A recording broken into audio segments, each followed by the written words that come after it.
ډاکټر صاحب او ډاکټر صاحب بې ادبه دا کومې وې چې د مړو په سړکونه ننوتلی ته نه پوهېږې چې دا د مړو سپکاوی دی ډاکټر صاحب زه ژوندی یم خو تاسو له مړو څخه اچولی یم احمقه مړي نو کله خبرې کولی شي خامخا روغ سړی یې روغ سړی نه یم د سختو ټپونو له امله بېهوشه شوی یم خو تاسو په مړو کې حساب کړی یم چوپ شه احمقه ټول ډاکټران وایي چې مړ یې او ته وایي چې ژوندی یم ډاکټر صاحب قسم په خدای چې ژوندی یم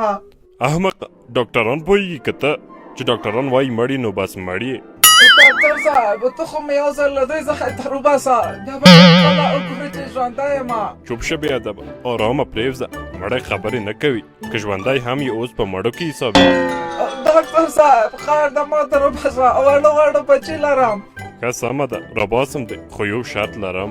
هغه دا چې چاته به نه وایي چې موږ ژوندي کسان هم په مړو کې حسابوو او شیان یې جیب ته کوو په غبرګو سترګو ډاکټر صاحب چاته به خوله هم چوله نه کړم خو د خدای پار دی ژر مې تر وباسه چې له یخنۍ نه مړ کېږم سمه ده راباسم دی هله ژر راوځه منډه که چې څوک دې ونه ویني یاره قلندره سم د عقل سمندر یې ډاکټران ناروغان جوړوي خو ته مړي ژوندي کوي